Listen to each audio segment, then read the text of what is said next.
Middle east में हालिया युद्ध के बाद सबसे बड़ा सवाल यही है, क्या ईरान परमाणु बम बनाने के बिल्कुल करीब पहुंच गया था? क्या उसके पास पहले से कोई गुप्त हथियार है? अंतर्राष्ट्रीय रिपोर्ट्स, खुफिया एजेंसियों के आकलन और 2025 में हुए हवाई हमलों के बाद ये मुद्दा और गंभीर हो गया। सबसे पहले सीधा जवाब, अब तक की सार्वजनिक रिपोर्ट्स के मुताबिक ईरान के पास कोई घोषित परमाणु बम नहीं। अमेरिकी खुफिया एजेंसी सेंट्रल इंटेलिजेंस एजेंसी यानी कि CIA और अंतर्राष्ट्रीय परमाणु निगरानी संस्था इंटरनेशनल एटॉमिक एनर्जी एजेंसी यानी IAEA के आकलन के अनुसार ईरान ने 2003 के बाद कोई सक्रिय और संगठित परमाणु हथियार कार्यक्रम नहीं चलाया, यानी आधिकारिक तौर पर ईरान के पास आज बम नहीं है। लेकिन कहानी यही खत्म नहीं होती। असली बात यह है कि ईरान के पास काफी मात्रा में संवर्धित यूरेनियम मौजूद है। परमाणु बम बनाने के लिए लगभग 90% शुद्धता वाला यूरेनियम चाहिए होता है। 2015 के परमाणु समझौते के तहत ईरान को सिर्फ 3.67% तक संवर्धन की अनुमति थी, जो बिजली उत्पादन के लिए ठीक है।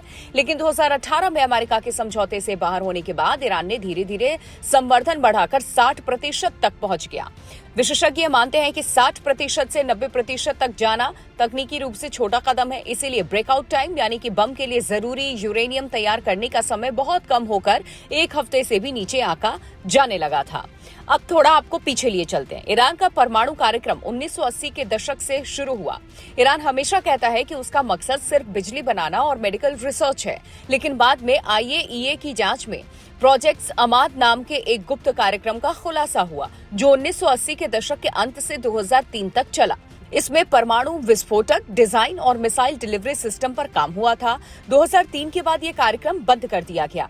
फिर आया 2015 का बड़ा समझौता। ईरान ने अमेरिका, ब्रिटेन, फ्रांस, रूस, चीन और जर्मनी के साथ एक ऐतिहासिक डील की।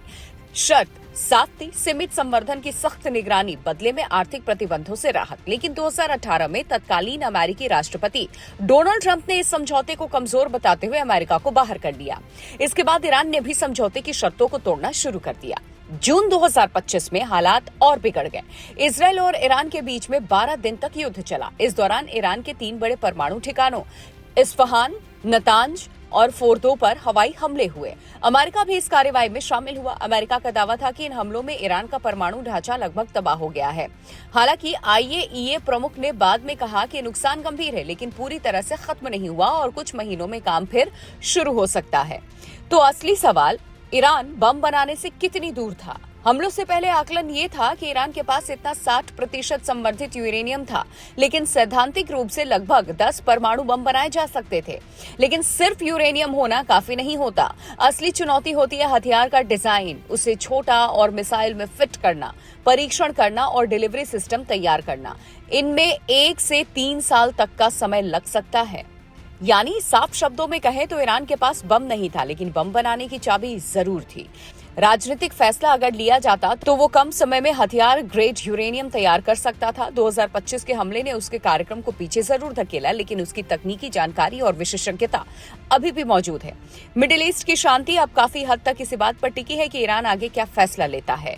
वो परमाणु हथियार की राह पर बढ़ेगा या कूटनीतिक समझौते का रास्ता चुनेगा? यही आने वाले समय की सबसे बड़ी कहानी होगी।